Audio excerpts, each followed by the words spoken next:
Hey, Professor. Can you hear me? Hi, Sneako. Good to hear from you again. How long it's been a while. Yeah, yeah. Well, it seems like a while because the world is ending, but yeah. Yeah, things. I don't even know if I can call you Professor anymore. I'm still gonna call you Professor. Well, thank you. Yeah. No, I don't know why in the middle of a war, when there's so many real issues, the issue that seems to obsess a lot of people is whether or not I'm a credentialed professor. And I've already said I'm not a credentialed professor. I teach at a high school. I don't have a BA. It is something the internet calls me. In China, people call me professor as well because it's a sign of respect. So, yeah. It's ridiculous. I mean, again, that guy Mehdi, it seems like he's on the right side about so many issues.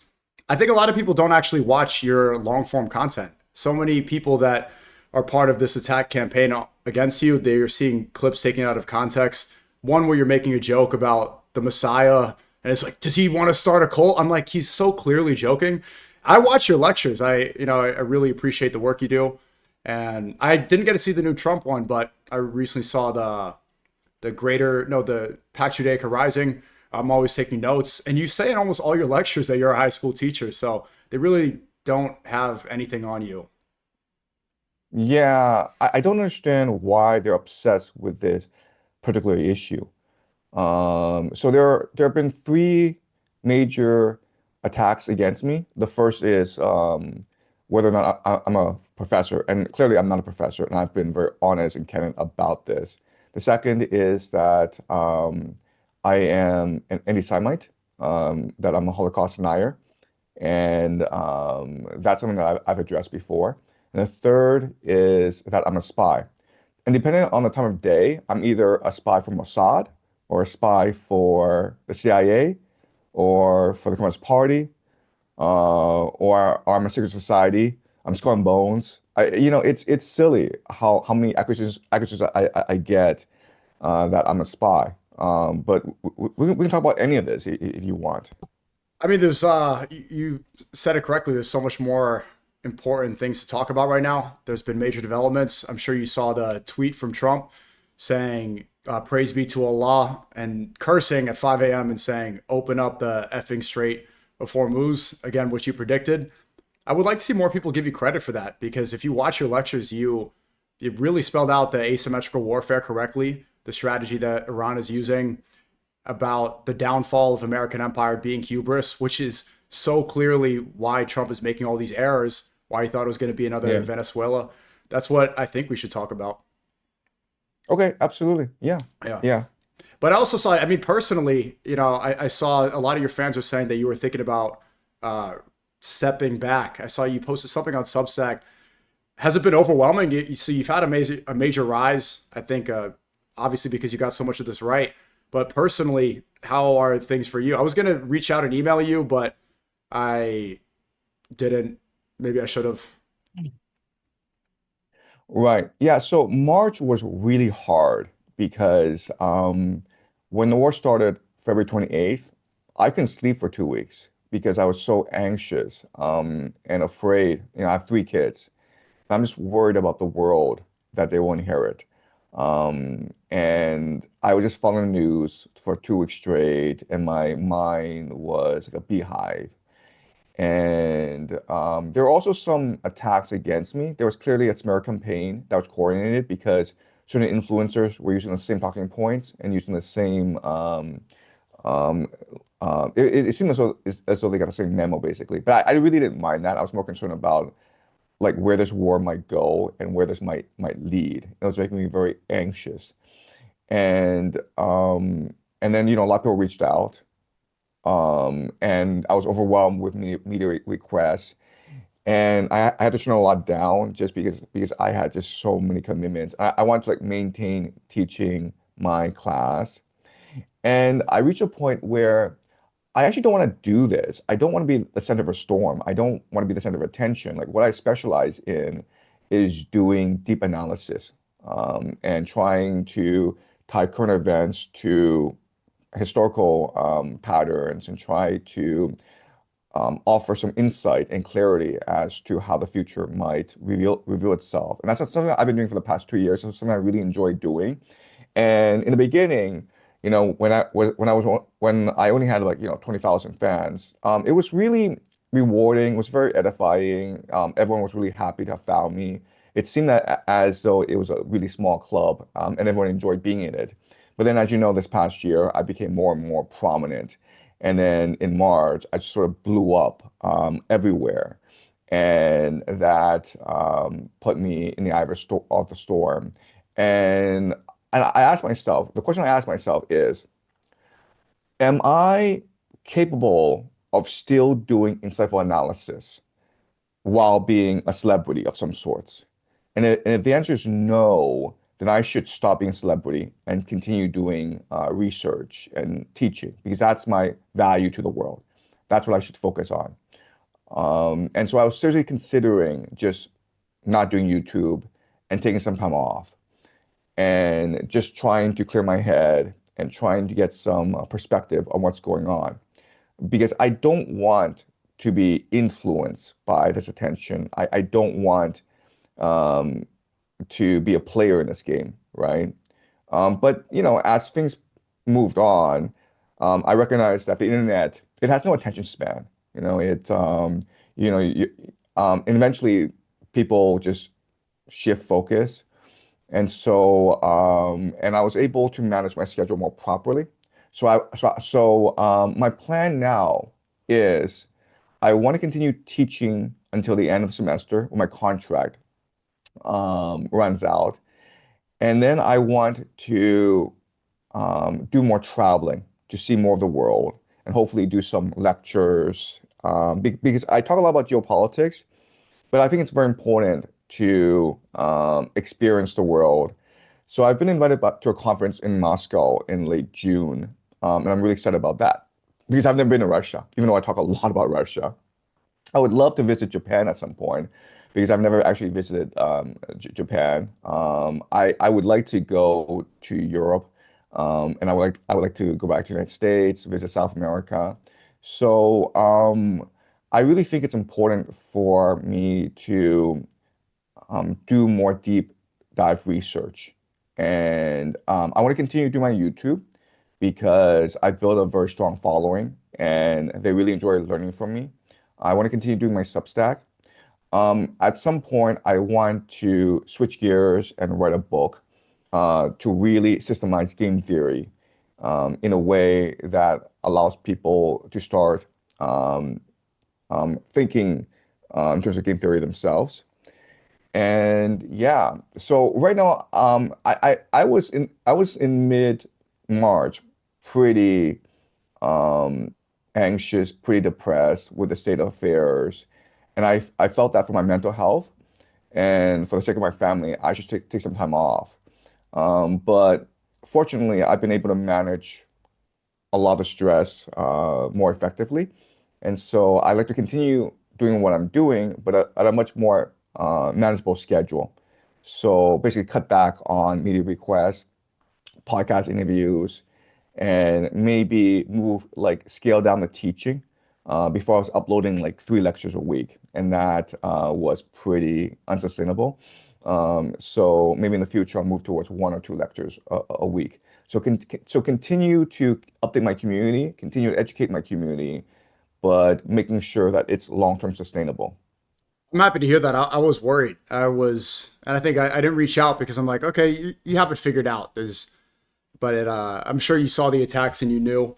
But yeah, we still want the lectures 3 a week. That's a lot. Right. Since the war ramped up, It you've is. been uploading a lot. And I was really surprised at how much you were able to do because it's recorded. They average about an hour long, an hour lecture. So it must be a lot of Yeah. preparation, a lot of notes, and you do it in one take, no cuts. And when I saw that your mic cut off because, you're probably all over the place, I was worried you were gonna quit, but that's good to hear. Does it feel like you've been at the start of this war in an ideological war or a spiritual war? Yeah, I mean, I feel as though there's so much temptation to take advantage of my celebrity, right? So a lot of people have reached out and said, they want me to invite me to do a lecture. People have invited me to do a podcast and they'll pay for my media appearance. Um, there are a lot of people in China who've reached out and they want to make me famous in China, basically. I'm not famous in China. I'm actually more famous. It's In really strange, America. but I'm actually more famous in the United States than I'm in China. I purposely keep a low profile. So I think my priority is I can't get distracted by any of this. Like I've been very clear for the longest time, these past few years, what my mission is. My mission is to raise my children and to be good people and to be a good role model to them. My mission is to educate people to the best of my ability. If you want to get educated, I want to provide the best education to you possible. And my mission is to constantly learn about the world, to constantly maintain my curiosity, maintain my objectivity, and try to provide enlightenment to humanity. Okay, so those are my three major missions. And this is something that I set out for myself a long time ago when I started to have children. And I want to maintain my mission. So, I mean, I'm getting millions of views on YouTube, and I mean, I could easily monetize it and retire a millionaire in a few years, right? But I don't want to do that. I want to keep myself lean and hungry. I want to provide restraints on myself. I don't want to make life easy for myself. I mean, like I want to maintain a very disciplined, rigorous lifestyle where I'm forcing myself to be the best I can be. So, but at the same time, it's always like, well, I mean, you have three kids and you get famous in China, then they can go to the best schools, everyone will be nice to them, and they have nothing to worry about for the rest of their lives. And honestly, if I were younger, if I'm in my 20s and 30s, I would easily give in to all this temptation. But I've reached a point in my life where I don't actually care anymore. I don't care about the wealth or the status or the power or the fame. I just know who I am and I know what I want to do. And I'm very focused on achieving my mission. So yeah, there is temptation. It is a spiritual war, but I feel as though I'm very fortunate in that I've reached an age where I can handle all the temptation pretty well. And I've reached an age where I have the maturity and the perspective and experience to know what matters and what is right.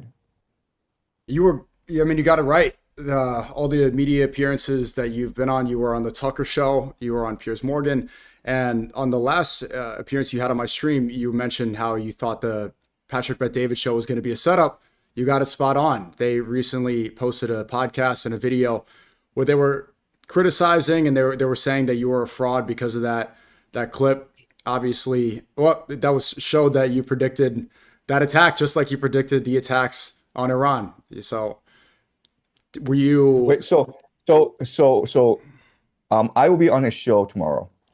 I've agreed Wow. to go on his show because I feel it's important to engage different perspectives. Yeah. So I was on the Mehdi Hassan show, and he spent he spent half an hour with me. I think 10 minutes of it was he was just lobbing criticisms, accusations against me. And it was not a pleasant experience. I mean, he's very aggressive Yeah. and he's Yes. very provocative.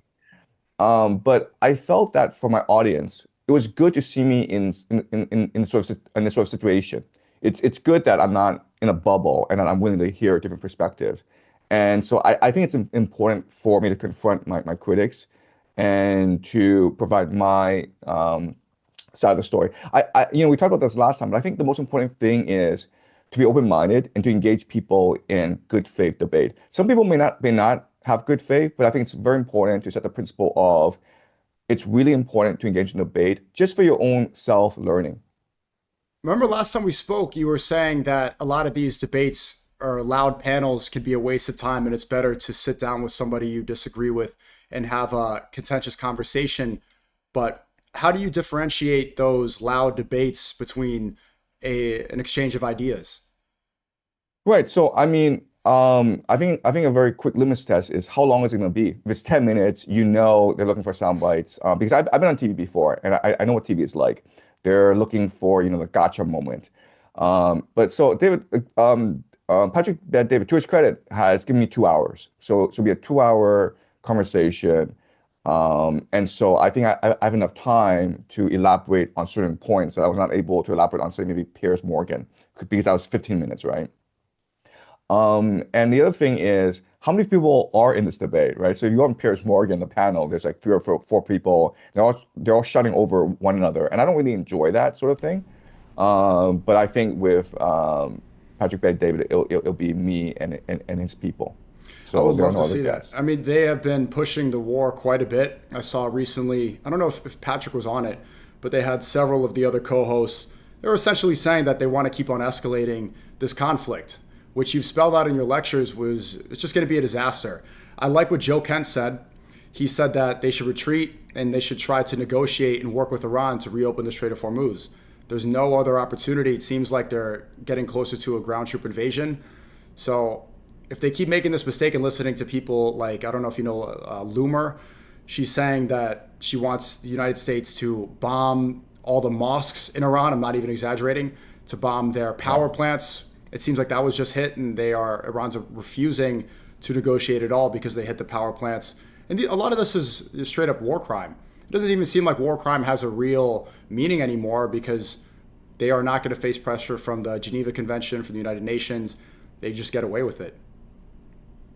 Yeah, yeah, no, I think Joe Kennan is absolutely right. If the United States were to just stop this war and retreat, Iran would be perfectly happy to go to the negotiating table.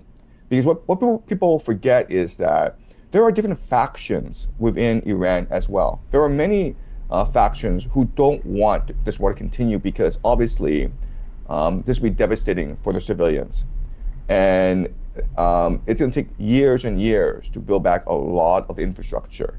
So if the United States were to retreat today and close their Middle East bases, Iran would be perfectly happy to negotiate a deal with the United States where both would be responsible for the Strait of Hormuz, and they would share tolls and tariffs. I guarantee you, if the United States were to say to Iran, we're leaving, let's make a deal that benefits both of us, Iran would be like, absolutely. And you know what? Iran would be like, you know what? If you want to come and invest in our country, and if you want us to join the USD system, if you want us to buy US treasuries, we'd be happy to do so. Just strike a deal like China did with China in the 90s, right? Where China was given most favored nation trading status. You had tons of American investment and expertise flowing into the country. And in return, China started to buy a lot of US treasuries. Iran would be more than happy to make this deal. They'd be ecstatic about making this deal.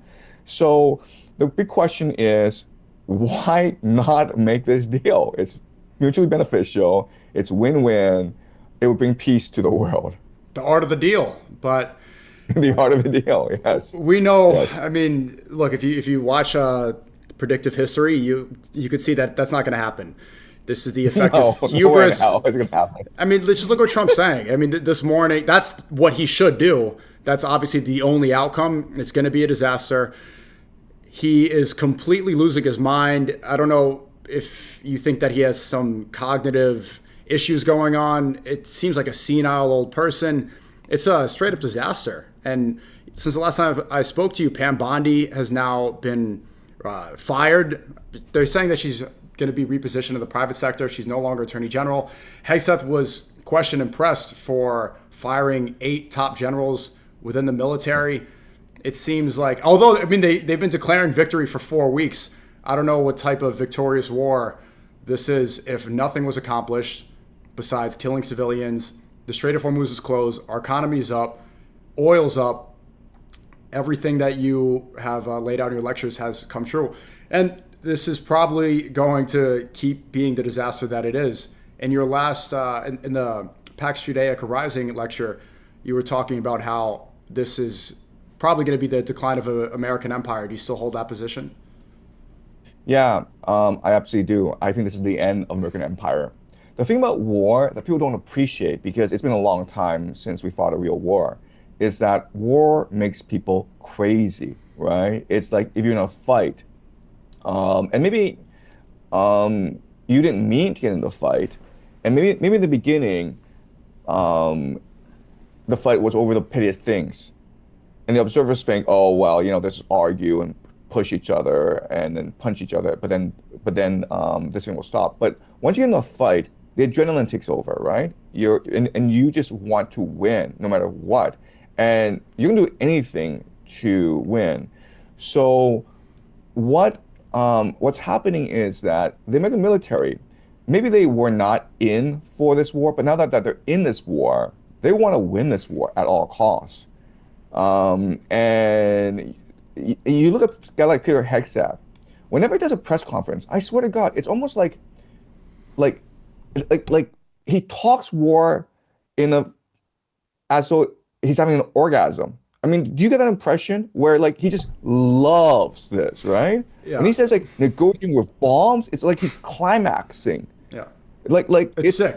These people are insane. Yeah. And I think that's what war does to people. You go to World War I, where for years they were throwing millions of people to the devs in the trenches.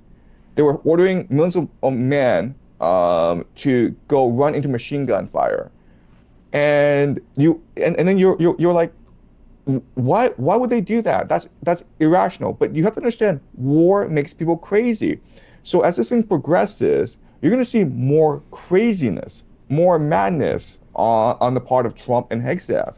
I mean, Hegseth loves this thing, and then Trump doesn't want to lose face, right? He fears. I mean, the thing he fears most is humiliation, being called a clown, being called incompetent. He's a very insecure man. So I think that they're definitely going to bomb power plants, and they are going to definitely bomb desalination plants, and they're definitely going to send in ground troops. This thing will just escalate and escalate. And the problem is that as this becomes much more crazy, as this becomes much more mad, the American people will become much more desensitized to this madness. And eventually things will become much more normalized until America finds itself in total war. And that's the real fear. We already are desensitized. So the war never happens on our soil.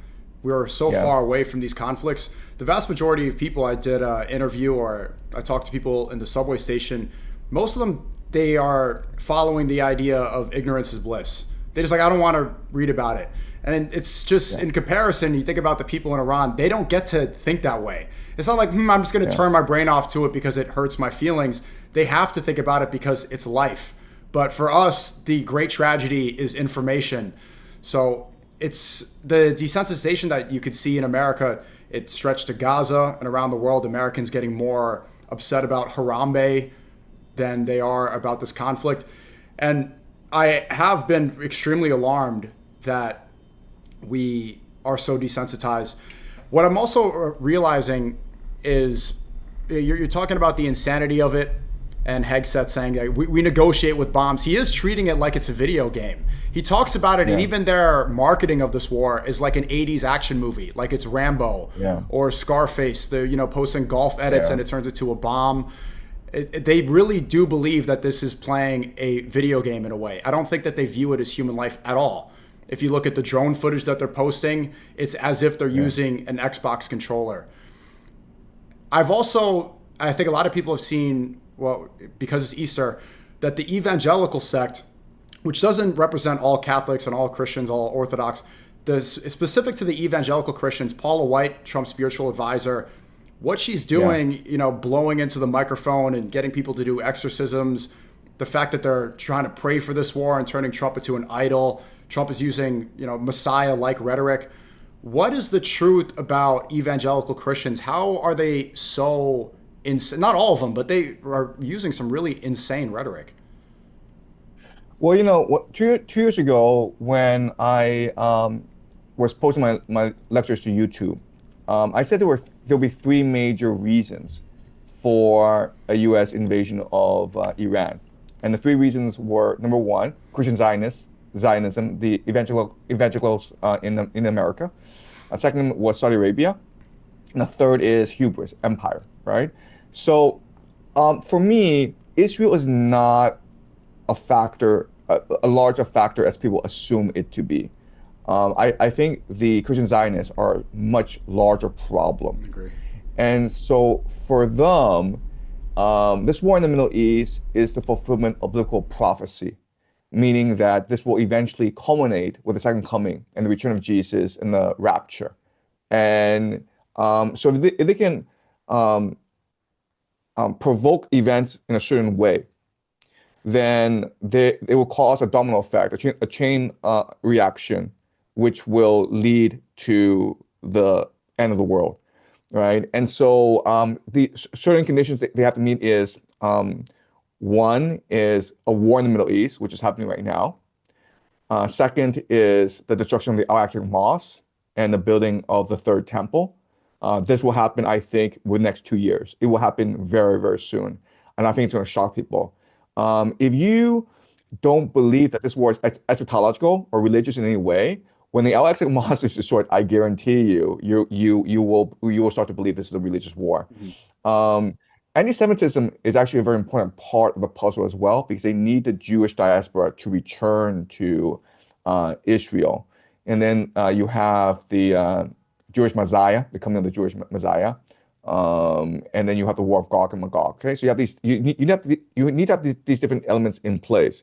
So it seems as though there's a script in place, and there are fundamentalists, just crazy religious extremists on and you know they occupy different countries, right? So you have these Zionists in Israel, but then you have the Christian Zionists in America. And they're all working towards the same goal. And I don't think people, especially young people, appreciate the appeal of this eschatology. It's almost like a drug, because it's a way to structure your life and give it meaning and purpose, right? You're just trying to achieve one goal. And it's a script, so all you have to do is play your part, you know, speak one or two lines in the script, and the script will move automatically, naturally, almost divinely, towards the end of the world and the coming return of Jesus.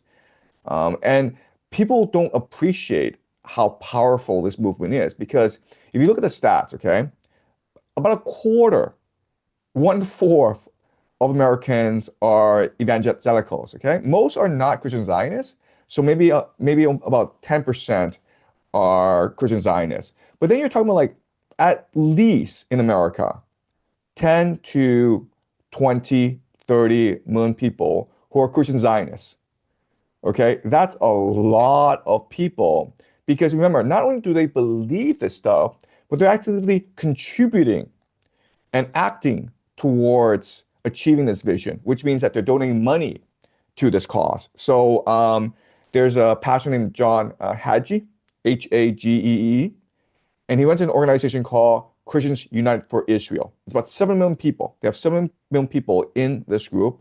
And what they specialize in is raising funds to fund West Bank settlement.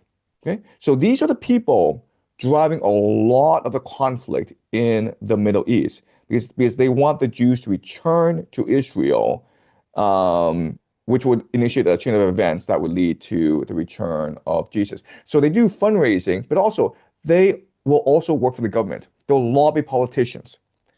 If you speak out against Israel, these people will call you up every single day and batter you, and they'll go to the office and protest you. Okay, so these people, they may not have that much money, but they certainly are willing to work their ass off in order to achieve their vision, and they're united, and they have the same purpose.